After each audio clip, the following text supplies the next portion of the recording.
నిమిషం, కేవలం ఒక్క నిమిషం మీ పనులన్నీ పక్కన పెట్టి ప్రశాంతంగా ఆలోచించండి.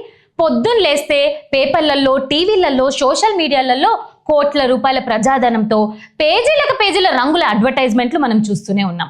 1 ట్రిలియన్ ఎకనామీ అంటూ ఒక అద్భుతమైన మాయా ప్రపంచాన్ని మన కళ్ళ ముందుకి ఆవిష్కరిస్తున్నారు. మేము తెలంగాణని దేశంలో నెంబర్ 1 చేస్తాము, బంగారు భవిష్యత్తు ఇస్తాము అంటూ పెద్ద పెద్ద లీడర్లు స్టేజ్లకి మైకులు బద్దలు కొడుతున్నారు. కానీ మేము అడుగుతున్నాము, పైకి కనిపిస్తున్న ఈ జిగేలుమనే రంగులు, ఆ భారీ ఆర్భాటాలు, ఆ గ్రాఫిక్స్ వెనక అసలు గ్రౌండ్ లెవెల్లో స్టేట్ ఫైనాన్స్ ని ఈ ప్రభుత్వం ఎలా మేనేజ్ చేస్తుంది? అసలు లోపల జరుగుతున్న అసలు కథేమిటి? లక్షల కోట్ల బడ్జెట్ అని బిల్డప్ ఇస్తున్న ఈ పాలకులు లోపల ఏ మాయాజాలం చేస్తున్నారు? ఈ రోజు 5 కోట్ల తెలంగాణ ప్రజల ముందున్న బిగ్గెస్ట్ క్వశ్చన్ ఇదే. What is the real inside story? ఈ తలతలలాడే అడ్వర్టైజ్మెంట్ల వెనక దాగున్న ఆ చేదు నిజమేమిటి? ప్రభుత్వాలు అబద్ధాలు చెప్పవచ్చు, లీడర్లు కళ్ళబొల్లి మాటలతో ప్రజల్ని నమ్మించవచ్చు, సోషల్ మీడియాలలో పెయిడ్ ఆర్టిస్టులతో భజన చేయించుకోవచ్చు, కానీ అఫీషియల్ లెక్కలు, ఆర్థిక గణాంకాలు ఎప్పుడు అబద్ధం చెప్పవు కదా. మేము ఇన్వెస్టిగేషన్ చేసినప్పుడు అఫీషియల్ గా CAG అంటే corporate and auditor general of India official reports వచ్చాయి. ఆ రిపోర్ట్స్ లో అంకెలు, ఆ లెక్కలు చూస్తే ఎవరికైనా మైండ్ బ్లాక్ అవ్వడం ఖాయం. రాష్ట్రాన్ని ప్రగతి పథకంలో తీసుకెళ్తామని చెబుతున్న పాలకుల్లారా, మరి ఆ అఫీషియల్ రిపోర్ట్లలో రెవెన్యూ డిఫిట్ అంటే ఆదాయ లోటు రోజు రోజుకి కొండలా ఎందుకు పెరిగిపోతుందండి? ట్యాక్స్ కలెక్షన్స్ అనుకున్న స్థాయిలో రావడం లేదని పచ్చి నిజం ఎందుకు బయటికి రావడం లేదు? లక్షల కోట్ల బడ్జెట్ అని అసెంబ్లీలో ప్రవేశపెడుతున్నారు, కట్టింగ్స్ ఇస్తున్నారు కూడా. తీరా చూస్తే బడ్జెట్ అంచనాలు కనీసం 60% కూడా రెవెన్యూ రావడం లేదు. రాష్ట్ర సొంత పన్నుల ఆదాయం పడిపోతుంది, GST పన్నులు మందగించిపోతున్నాయి, స్టాంపుల రిజిస్ట్రేషన్ల ద్వారా అనుకున్నంత రావడం లేదు. సింపుల్ గా ఒక సామాన్యుడి భాషలో చెప్పాలి అని అంటే, ఒక మధ్యతరగతి ఇంట్లో ఖర్చులు విపరీతంగా పెరిగిపోయాయి. వచ్చే నెల జీతం సగానికి పడిపోతే ఆ సంసారం ఎంత ఘోరంగా అప్పుల ఊబిలో మునిగిపోతుందో మన రాష్ట్రిక ఆర్థిక పరిస్థితి కూడా ఈ ప్రభుత్వం సరిగ్గా అలాగే తయారు చేసింది. ఆదాయ మార్గాలను అన్వేషించడంలో, సంపద సృష్టించడంలో ఘోరంగా విఫలమయ్యారు. ఈ పాలకులు ఆ నిజాన్ని కప్పిపుచ్చుకోవడానికి అబద్ధాల మేఘాలను కురిపిస్తున్నారు. కానీ ఇక్కడ ఒక విచిత్రమైన, ఒక అత్యంత ప్రమాదకరమైన ఆర్థిక మాయాజాలం జరుగుతుంది. అదేంటో చెప్పనా? ఆదాయం పెంచుకునే చాతగానితనాన్ని కప్పిపుచ్చుకోవడానికి, ఆ తప్పుడు పాలసీని దాచుకోవడానికి ప్రభుత్వం దగ్గర ఒక బ్రహ్మాండమైన హాట్ టాపిక్ ఫార్ములా కూడా ఉంది. అదే అప్పు దొరికితే చాలు ముంచేయాలి. అవును, ఆదాయం లేకపోయినా పర్వాలేదు, పబ్లిసిటీ ఖర్చులు, పాలకుల విలాసాలు మాత్రం తగ్గకుండా నీట్గా చూసుకుంటున్నారు. ఎందుకంటే వాళ్ళకి అవన్నీ కావాల్సిందే. ప్రతి నెల వేల కోట్ల రూపాయల కొత్త అప్పులు తెస్తూనే ఉన్నారు. ఎక్కడ ఏ బ్యాంకు దొరికితే అక్కడ, ఏ బ్యాంకుతో సంబంధం లేదు, ఏ కార్పొరేషన్ ఉంటే ఆ కార్పొరేషన్ ద్వారా ప్రభుత్వ ఆస్తులను, భవిష్యత్తు ఆదాయాలను తాకట్టు పెట్టి మరీ అప్పులు తెస్తున్నారు. ముక్కు పచ్చలారని రాష్ట్రాన్ని 10 ఏళ్లలో ఇప్పటికే అక్షరాల 6 లక్షల కోట్ల రూపాయల అప్పుల ఊబిలో ముంచేశారు కూడా. ఈ నెంబర్లు సాదాసీదా నెంబర్లు కాదు బాస్, 6 లక్షల కోట్లు. ఒకప్పుడు మిగుల బడ్జెట్ తోటి గర్వంగా ధీమాగా ఉన్న తెలంగాణని ఈ రోజు పుట్టే ప్రతి పసిబిడ్డ తలపై లక్షల కోట్ల రూపాయల అప్పు భారాన్ని పెట్టే దయనీయ స్థితికి ఎందుకు తీసుకొని వచ్చారు? మేము అడుగుతున్నాము, ఇంతకీ ఈ తెస్తున్న వేల కోట్ల రూపాయల డబ్బు ఏ అకౌంట్ లోకి వెళుతుంది? ఏ ప్రాజెక్ట్ కోసం ఖర్చు పెడుతున్నారు? జనాలకు ఉపయోగపడే పనులు ఎక్కడ జరుగుతున్నాయి? ప్రాజెక్ట్ అంచనాల వేల కోట్ల పెంచేసి రీటెండర్ పేరుతో ఎవరి జేబులు నింపుతున్నారు? జనాల సొమ్మును జనాల అభివృద్ధికి వాడుతున్నారా? కేవలం రాబోయే ఎలక్షన్ ఫండింగ్ కోసమా? కుర్చీ కాపాడుకోవడం కోసం వాడుతున్నారా? అసలు దేనికోసం ఈ అప్పులు చేస్తున్నారు? దేనికోసం ఆ అప్పుల్ని వాడుతున్నారు? ఇక్కడే అసలైన బిగ్గెస్ట్ ట్విస్ట్ ఉంది. ఇక్కడే మనం అందరం నిలదీయాల్సిన పరిస్థితి కూడా ఉంది. ఇంత పెద్ద ఎత్తున ప్రజల భవిష్యత్తును తాకట్టు పెట్టి తెస్తున్న అప్పులపై కనీస పారదర్శకత ఎందుకు రావడం లేదు? గవర్నమెంట్ అఫీషియల్ వెబ్సైట్లలో ఆ లెక్కల్ని ఎందుకు దాచిస్తున్నారు? RBI నుంచి తెస్తున్న అప్పుల వివరాలు ఓపెన్ మార్కెట్ లో బారోయింగ్స్ లెక్కలు అడిగితే సమాధానం ఎందుకు రావడం లేదు? అప్పులు తెచ్చి పప్పుల బెల్లం పంచడం గొప్ప కాదు సార్. రేపు పొద్దున 6 లక్షల కోట్ల అప్పులు, దానికి కట్టాల్సిన వేల కోట్ల వడ్డీలు తీర్చడానికి సామాన్య ప్రజలపై ఎలాంటి పన్నుల భారం వెయ్యబోతున్నారు? వీటన్నిటికీ సమాధానాలు చెప్పండి. ఇప్పటికే పెట్రోల్, డీజిల్, కరెంట్ ఛార్జీలు, భూముల రిజిస్ట్రేషన్ ఫీజులు, RTC బస్సుల ఛార్జీలు పెంచి సామాన్యుడు రక్తం తాగుతున్నారు కదా. రేపు అప్పుల భారం తట్టుకోలేక ఇంకెన్ని రక్తాల పన్నులు ఇస్తూ ఉంటారు, వేస్తూ ఉంటారు.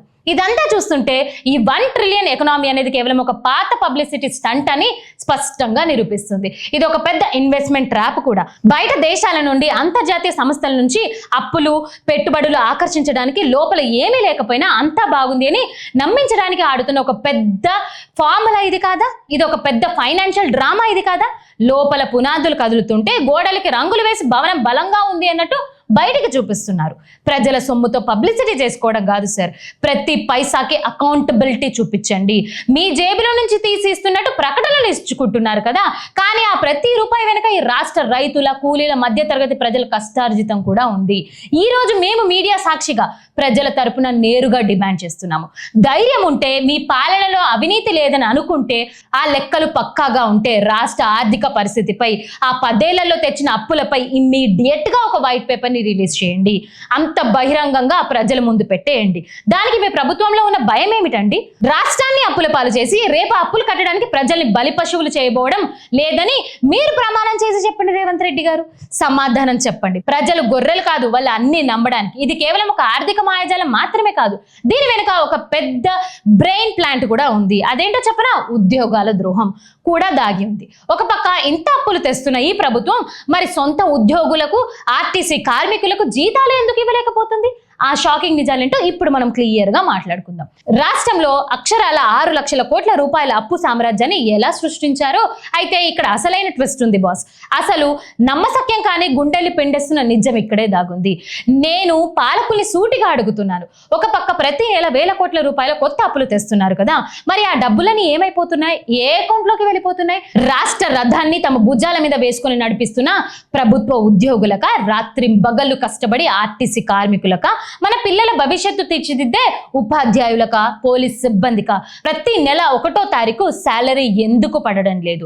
నేను అడుగుతున్నాను, మీకు మీ శాలరీలు వస్తున్నాయా? ఖచ్చితంగా 1వ తారీఖే పడుతున్నాయా? ఒకప్పుడు 1వ తారీఖు రాగానే ఫోన్లలో శాలరీ క్రెడిటెడ్ అనే వచ్చే ఒక చిన్న మెసేజ్ కోసం ఉద్యోగులు వేచి చూసేవారు. ఇప్పుడు ఉద్యోగులు ఎప్పుడు చూస్తున్నారు చెప్పనా? 10వ తారీఖు, 15వ తారీఖు వరకు. కొన్ని జిల్లాలలో అయితే 20 తారీఖు, 25 తారీఖు వరకు కళ్ళల్లో ఒత్తులు వేసుకొని చూడాల్సిన దౌర్జన్య స్థితికి ఎందుకు తీసుకొస్తుంది ఈ ప్రభుత్వం? నెల నెల వచ్చే జీతాన్ని నమ్ముకొని హోమ్ లోన్స్, పర్సనల్ లోన్స్, ఈఎంఐలు, మెడికల్ బిల్లులు, పిల్లల స్కూల్ ఫీజులు కట్టాల్సిన సామాన్య ఉద్యోగి 1వ తారీఖు దాటిపోతే బ్యాంకుల నుంచి వచ్చే బౌన్సులు, నోటీసులు చూసి గుండెల్లో రైళ్లు పరిగెడుతుంటే ఈ ప్రభుత్వానికి అసలు చలనం కూడా లేదా? కనీసం మానవత్వమైనా ఉందా? జీతాలు సకల కాలంలో ఇవ్వకపోవడం ఒక ఎత్తైతే, ఉద్యోగుల హక్కులని, వాళ్ళ చట్టబద్ధమైన అలవెన్స్లని కాలరడం ఇంకొక ఎత్తు. డియరెన్స్ అలవెన్స్, డిఏ బకాయిలు నెల నెల తరబడి పెండింగ్ లో ఉన్నాయి. ఒక్కొక్క ఉద్యోగికి ప్రభుత్వం ₹1000 కరువు అలవెన్స్ బాకీ పడుతుంది. ఇక కొత్త పిఆర్సీ ఫైల్ సంగతి సరే, ఆ ఫైల్ సెక్రటేరియట్ లో ఏ మూల చీకటి గదిలో ఏ ఐఏఎస్ ఆఫీసర్ టేబుల్ కింద తొక్కి పెట్టారో ఎవ్వరికి కూడా తెలీదు. తమ సొంత డబ్బుల కోసం, తమ రక్తాన్ని చెమటగా మార్చి కష్టపడి శ్రమ కోసం ఉద్యోగ సంఘాలు, ఉద్యమ సంఘాలు రోడ్డెక్కి అడుక్కోవాలా? నిరసనలు తెలపాలా? ఫైనాన్షియల్ గా టార్చర్ కాదా? ఉద్యోగులను మానసికంగా, ఆర్థికంగా దెబ్బతీస్తూ వాళ్ళ శ్రమను నిలువుగా దోచుకుంటూ పైకి మాత్రం ప్రగతి భవన్ లో కూర్చొని సచివాలయంలో ప్రెస్ మీట్ పెట్టి మేకపోతు గంభీరంగా ప్రశ్నిస్తున్నారు, ప్రసంగిస్తున్నారు కూడా. అసలు జీతాలు ఎందుకు ఆలస్యం అవుతున్నాయని ఏ ఉద్యోగైనా నోరు విప్పి అడిగితే డబ్బులు లేవు, ఖజానా ఖాళీగా ఉంది, కేంద్రం నుంచి నిధులు రావడం లేదు అంటూ సాకులు చెబుతున్నారు. మరి అడ్వర్టైజ్మెంట్లకి, పాలకుల విలాసవంతమైన కాన్వాయ్లకి, లీడర్ల విదేశీ టూర్లకి ఎక్కడి నుంచి వస్తున్నాయండి ₹1000 కోట్ల? కాంట్రాక్టర్ల జేబులు నింపడానికి పైసలు ఉంటాయి, కానీ క్లాస్ 4 ఉద్యోగానికి జీతం ఇవ్వడానికి మాత్రం డబ్బులు ఉండడం లేదా అండి మీకు? ఉద్యోగులను ఆర్థికంగా ఇంతలా టార్చర్ పెడుతూ ఇప్పుడు మన సీఎం గారు ఏం సెలవిచ్చారో తెలుసా? వింటే మీకే నవ్వాలో ఏడవాలో అర్థం కూడా కాదు. రాష్ట్ర రెవెన్యూ పెంచడానికి, ఆర్థిక లోటుల్ని పూడ్చడానికి ఉద్యోగులంతా ప్రతిరోజు 1 గంట ఎక్స్ట్రాగా, అది కూడా ఫ్రీగా పనిచేయాలంట. This is the absolute exploitation కాదా? పచ్చి దోపిడి, శ్రమ దోపిడి కాదా ఇది? మీ తప్పుడు ఫైనాన్షియల్ పాలసీల వల్ల, మీ అవినీతి వల్ల, మీ అణచివేత నిర్ణయాల వల్ల రాష్ట్ర ఖజానా ఖాళీ అయిపోతుంటే ఆ బ్లేమ్ మొత్తాన్ని, ఆ భారాన్ని అమాయక సామాన్య ఉద్యోగుల శ్రమ మీద నెట్టేస్తుంటే అది ఎంతవరకు కరెక్ట్ అండి? పొద్దున 9ంటికి వచ్చి ఆఫీసుల్లో ఫైళ్లతో ముగిసిపోయే ఉద్యోగి మీ తప్పులకు బలి కావాలా? అసలు 1 గంట ఎక్స్ట్రాగా పనిచేస్తే రెవెన్యూ ఎలా పెరుగుతుంది సార్? ఉద్యోగులు ఏమైనా నోట్లు ప్రింట్లు చేస్తున్నారా మిషన్లతోటి? లేక సెక్రటేరియట్ లో కూర్చొని వ్యాపారం చేస్తున్నారా? ప్రభుత్వ పాలసీలు సరిగ్గా లేనప్పుడు ఆదాయ మార్గాలు సృష్టించడం చేత కాకుండా ఆ తప్పును కప్పిపుచ్చుకోవడానికి ఉద్యోగులను బలి పశువుల్లా ఎందుకు వాడుకుంటున్నారు? వాళ్ళ కుటుంబాల సమయాన్ని కూడా లాగేసుకుంటున్నారు కదా. ఇదెక్కడి న్యాయం? ఇప్పుడు చెప్పండి, ఈ ప్రభుత్వం దేశవ్యాప్తంగా డప్పు కొట్టుకుంటున్న 1 ట్రిలియన్ ఎకనామీ అనేది కేవలం ఒక పాత పబ్లిసిటీ స్టంట్ కాదా? ఇది ఒక పెద్ద ఇన్వెస్ట్మెంట్ ట్రాప్ కాదా? బయట కంపెనీల నుంచి, ఇన్వెస్టర్స్ నుంచి పెట్టుబడిదారులను ఆకర్షించుకోవడానికి లోపల ఏమీ లేకపోయినా అంతా బాగుందని నమ్మించడానికి ఆడుతున్న ఒక పెద్ద ఫైనాన్షియల్ డ్రామా కదా ఇది. లోపల పునాదులు లేకపోతుంటే గోడలకు రంగులు వేసి భవనం బలంగా ఉందంటున్నారు. సొంత ఉద్యోగాలకి జీతాలు ఇవ్వలేకపోతున్న ఈ దయనీయ స్థితిలో ఉన్న మన ప్రభుత్వం రేపు రాష్ట్రాన్ని ఎలా కాపాడుతుంది? జీతాలు ఇవ్వడానికి డబ్బులు లేవు కానీ కోట్లాది రూపాయల బడ్జెట్ లో గ్లోబల్ సమ్మిట్లు పెట్టడానికి, విదేశీ ప్రతినిధులకి రెడ్ కార్పెట్ వేయడానికి మాత్రం ఖజానాలో నిధులు ఎలా సర్దుబాటు అవుతున్నాయి? ఇది ముమ్మాటికి తెలంగాణ సమాజానికి, ఈ రాష్ట్ర ఉద్యోగులకి చేస్తున్న ద్రోహం అండ్ ఎంప్లాయ్మెంట్ బిట్రేయల్ కూడా. గుర్తుపెట్టుకోండి, ఏ ప్రభుత్వానికైనా వెన్నుముక్క లాంటి వాళ్ళు ప్రభుత్వ ఉద్యోగులు. వాళ్ళ కడుపు కొట్టి వాళ్ళ కష్టార్జితాన్ని తొక్కిపెట్టి ఏ ప్రభుత్వం ఎక్కువ కాలం కుర్చీలో కూర్చున్నట్టు లేదు. ఉద్యోగాల డిఏ బకాయిలు, పిఆర్సీ ఫైళ్లను వెంటనే క్లియర్ చేయండి. వాళ్ళ సహనాన్ని పరిష్కరించకండి. ఒకప్పుడు తెలంగాణ ఉద్యమంలో సకల జనుల సమ్మె చేసి అప్పటి పాలకుల గుండెల్లో వణుకు పుట్టించిన చరిత్ర మన ఉద్యోగులది. అలాంటి ఉద్యోగుల శ్రమ దోచుకుంటూ వాళ్ళని ఫైనాన్షియల్ గా టార్చర్ పెడితే వచ్చే ఎన్నికల్లో అదే ఉద్యోగులు వెన్నుపోటుతో మీ ప్రభుత్వానికి గట్టిగా బుద్ధి చెప్పగలరు. మీ కుర్చీలు కదిలించడం ఖచ్చితంగా ఖాయం. ఇలానే సాగుతాయి. ఆ ఉద్యోగాల ఆగ్రహము, ఆ కార్మికుల కన్నీళ్లు మీ ప్రభుత్వంలో ఎటు తీసుకెళ్తాయో మీరే ఆలోచించుకోండి. ఈ ఫైనాన్షియల్ మాయాజాలంలో అంతం చేయడానికి ప్రజలు ముందుగా మారాల్సింది ఏంటంటే ప్రశ్నించండి. ఇప్పటివరకు మనం చూస్తుంది ఒక ఎత్తు అయితే, ఇప్పుడు మనం మాట్లాడుకోబోయేది ఈ మొత్తం ఇన్వెస్టిగేషన్ లో క్లియర్ కట్ ఇన్ఫర్మేషన్. నేను పాలకుల్ని, ప్రభుత్వ పెద్దల్ని ఒకటే అడుగుతున్నాను, ప్రజల సొమ్ముతో పబ్లిసిటీ చేసుకోవడం కాదు సార్. ప్రతి పైసాకి అకౌంటబిలిటీ చూపించండి. లెక్కలు అడిగితే ఎందుకు మీ గొంతులు పచ్చి వెలికాయలు అలా మారిపోతున్నాయి? మీ జేబుల్లో నుంచి తీసిస్తున్నట్టు, మీ సొంత ఆస్తులు అమ్మి పెడుతున్నట్టు పొద్దున్న లేస్తే పేజీలకు పేజీలు ప్రకటనలు ఇచ్చుకుంటున్నారు కదా. కానీ అడ్వర్టైజ్మెంట్ల వెనక, ఆ తలతలలాడే హోర్డింగ్ల వెనక ఉన్నది కోట్లాది మంది తెలంగాణ ప్రజల రక్తం చెమట అని మీరు మర్చిపోవద్దు. పొద్దున్న లేస్తే ఐటీ హబ్ అంటారు, ఫైనాన్షియల్ డిస్ట్రిక్ట్ అంటారు. హైదరాబాద్ బ్రాండ్ ఇమేజ్ వల్ల వేల కోట్ల రూపాయల ఆదాయం వస్తుంది అని అంటారు. మరి అంత ఆదాయం వస్తున్నప్పుడు, అంత బాగున్నప్పుడు అప్పుల మీద అప్పులు ఎందుకు తెస్తున్నారు? తెచ్చిన 6 లక్షల కోట్ల అప్పులు చాలదన్నట్టు ప్రతి నెల కొత్త అప్పుల కోసం ఆర్బీఐ దగ్గర క్యూ ఎందుకు కడుతున్నారు? ఈ రోజు మేము మీడియా సాక్షిగా 5 కోట్ల తెలంగాణ ప్రజల తరపున నేరుగా డిమాండ్ చేస్తున్నాం. ధైర్యం ఉంటే, మీ పాలనలో అవినీతి లేదు అనుకుంటే, మీరు లెక్కలు పక్కాగా ఉంటే, మీ గుండెల్లో భయం లేకపోతే రాష్ట్ర ఆర్థిక పరిస్థితిపై, ఈ 10 ఏళ్లలో తెచ్చిన ప్రతి రూపాయి అప్పుపై ఇమీడియట్ గా ఒక వైట్ పేపర్ రిలీజ్ చేసేయండి. ఏ అకౌంట్ లో ఎంత ఉంది, ఏ ప్రాజెక్ట్ కి ఎంత ఖర్చు పెట్టారు, ఏ కాంట్రాక్టర్ కి ఎంత దోచిపెట్టారు, అంతా బహిరంగంగా ప్రజల ముందు పెట్టేయండి. దానికి మీ ప్రభుత్వానికి ఉన్న అభ్యంతరం ఏమిటో మాకు అర్థం కావట్లేదు. ఎందుకు దాగుడు మూతలు ఆడుతున్నారు? ఎక్కడైతే ఈ కథ ముగిసిపోలేదు. ఈ రోజు ఈ వేదికగా పాలకుల్ని కొన్ని సూటి ప్రశ్నలు అడుగుతున్నాను. పక్కా లెక్కలతో అడుగుతున్నాము. సమాధానం చెప్పే హక్కు వాళ్ళకి ఖచ్చితంగా ఉంది. మాకు జవాబుదారీతనం కావాలి. మొదటి ప్రశ్న, పెద్ద పెద్ద కార్పొరేటర్ కాంట్రాక్టర్లకి బిల్లులు మాత్రం రాకెట్ వేగంతో అర్ధరాత్రి పూట కూడా క్లియర్ అయిపోతున్నాయి.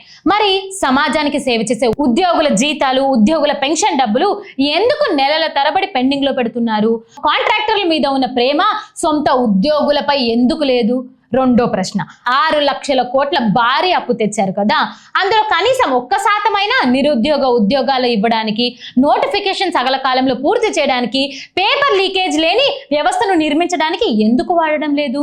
మూడో ప్రశ్న, రెవెన్యూ పెంచడానికి ఫ్రీగా ఎక్స్ట్రా గంట పని చేయండి అని ఉద్యోగులకి ఉచిత సలహాలు ఇస్తున్న సీఎం గారు లీడర్ విలాసాలకి, మంత్రుల క్యాన్వేలకి, ప్రగతి భవన్ మెయింటెనెన్స్ ఖర్చులు కనీసం 1 రూపాయి అయినా తగ్గించుకున్నారా అండి? త్యాగాలు కేవలం సామాన్యులే చేయాలా, పాలకులకు వర్తించవా? నాలుగవ ప్రశ్న, రాష్ట్రాన్ని అప్పుల పాలు చేసి రేపు అప్పులు కట్టడానికి ప్రజలపై సరికొత్త పన్నుల భారం వేయబడము అని సచివాలయం సాక్షిగా ప్రమాణం చేసి చెప్పేయండి. సమాధానం చెప్పండి. ప్రజలు గొర్రెలు కాదు, వాళ్ళు అన్ని గమనిస్తున్నారు. సమయం వచ్చినప్పుడు లెక్కలతో సహా వడ్డీతో కలిపి తీర్చుకుంటారు. నేను ప్రభుత్వాన్ని హెచ్చరిస్తున్నాను, గుర్తుపెట్టుకోండి. ఏ ప్రభుత్వానికైనా వెన్నుముక్క లాంటి వాళ్ళు ప్రభుత్వ ఉద్యోగులు, ఉపాధ్యాయులు, కార్మికులు. వాళ్ళ కడుపు కొట్టి వాళ్ళ నోటికూడు లాగేస్తే వాళ్ళ కష్టార్జితాన్ని తొక్కిపెట్టి ఏ ప్రభుత్వం ఎక్కువ కాలం కుర్చీలో కూర్చున్నట్టు లేదు, కూర్చోదు కూడా, కూర్చోలేదు కూడా. ఉద్యోగాల డిఏ బకాయిలు, పిఆర్సీ ఫైళ్లను వెంటనే క్లియర్ చేయండి. వాళ్ళ సహనాన్ని పరిష్కరించకండి. ఒకప్పుడు ఇదే తెలంగాణ గడ్డపై ప్రత్యేక రాష్ట్రం కోసం సకల జనుల సమ్మె చేసి, రైళ్లు ఆపేసి, ఆఫీసులను మూసేసి అప్పటి పాలకుల గుండెల్లో వణుకు పుట్టించిన చరిత్ర ఆ ఉద్యోగులది, ఆ ఉపాధ్యాయులది. అలాంటి ఉద్యోగాల శ్రమని ఈ రోజు మీరు నిలువ దోపిడీ చేసుకున్న, వాళ్ళను ఫైనాన్షియల్ గా, మెంటల్ గా టార్చర్ పెడితే వచ్చే ఎన్నికలలో అదే ఉద్యోగులు వెన్నుపోటుతో మీ ప్రభుత్వం గట్టిగా బుద్ధి చెప్పేస్తారు. మీ కుర్చీలను కదిలించడం వాళ్ళకి ఖచ్చితంగా ఖాయమైన పని. ఇది కేవలం మీడియా హెచ్చరిక కాదు, క్షేత్రస్థాయిలో ప్రతి ప్రభుత్వ ఆఫీసులో వినిపిస్తున్న ఉద్యోగాల వాయిస్ మాత్రమే. తెలంగాణ వారి గొంతుగా ఒక్కటి మాత్రం నిజం, అబద్ధపు ప్రచారాలు 1 ట్రిలియన్ ఎకనామీ అనే రంగుల మాయాజాలం ఎక్కువ రోజులు సాగవు. అప్పుల ఊబిలో కూరుకుపోతున్న రాష్ట్రాన్ని మన పిల్లల భవిష్యత్తు కాపాడుకోవాల్సిన బాధ్యత మనందరి మీద ఉంది. ఓటర్లు ఓటేసేటప్పుడు ఒక్కసారి పేపర్లో వచ్చే ₹1,00,00,000 అడ్వర్టైజ్మెంట్ చూసి మోసపోకండి. గ్రౌండ్ లెవెల్లో ఏం జరుగుతుందో ఒక్కసారి ఆలోచించుకోండి. సొంత ఉద్యోగులకే జీతాలు ఇచ్చుకోలేని ఈ దయనీయ స్థితిలో మన ప్రభుత్వం ఉంది. రేపు రాష్ట్రాన్ని ఎలా కాపాడుతుందో, మీ ఊర్లో రోడ్డు ఎందుకు పడడం లేదో, మీ ఊర్లో స్కూల్కి సదుపాయాలు ఎందుకు రావడం లేదో, ఎందుకంటే ఖజానా ఖాళీ, తెచ్చిన అప్పులు వడ్డీలకే సరిపోవడం లేదు. మన కష్టార్జితాన్ని పాలకుల పబ్లిసిటీ స్టంట్ల కోసం వాడుతుంటే మనం ఇంకా ఎంతకాలం మౌనంగా భరిద్దాం? ప్రశ్నించే గొంతుని నొక్కేయాలని చూస్తే ప్రజాస్వామ్యంలో ఓటు అనేది ఆయుధంలా పాలకుల అహంకారాన్ని అణిచివేసే రోజులు దగ్గర పడ్డట్టే అని మీరు నమ్మాల్సిన సమయం వచ్చేసింది. ఎవరెన్ని అడ్డంకులు సృష్టించినా, ఎంతమందిని బెదిరించినా, ఎలాంటి ఒత్తిళ్లు తెచ్చినా జనాల పక్షాన నిలబడి నిజాలను నిర్భయంగా బయట పెడుతూనే ఉంటున్నాము. పాలకులారా, మీ అడ్వర్టైజ్మెంట్ రంగులు వెలిసిపోయే రోజులు దగ్గర పడ్డాయి. ప్రజల ప్రశ్నలకు సమాధానం చెప్పే సమయం వచ్చేసింది. అకౌంటబిలిటీ లేని పాలనని, పారదర్శకత లేని అప్పుల సామ్రాజ్యాన్ని సామాన్యుడు ఎప్పుడూ గమనించడు. ఇక్కడనైనా కళ్ళు తెరవండి, ఉద్యోగాల కన్నీళ్లను తొడవండి, ప్రజాధనాన్ని దుర్వినియోగం చేయడం ఆపేయండి. లేదంటే చరిత్ర మిమ్మల్ని క్షమించదు. చూస్తూనే ఉండండి, తప్పుల్ని ప్రశ్నిస్తూ ఉంటాం, నిజాన్ని వెలికి తీస్తూనే ఉంటాం. మీ హక్కుల కోసం మా పోరాటం ఎప్పటికీ ఆగదు. ప్రజా పక్షాన మా గొంతు ఎల్లప్పుడూ వినబడుతూనే ఉంటుంది. ఇలాంటి మరిన్ని వీడియోస్ కోసం చూస్తూనే ఉండండి భారతవాస్. ఈ వీడియో మీకు ఎలా అనిపించిందో తప్పకుండా కామెంట్ బాక్స్లో షేర్ చేయండి. జై హింద్.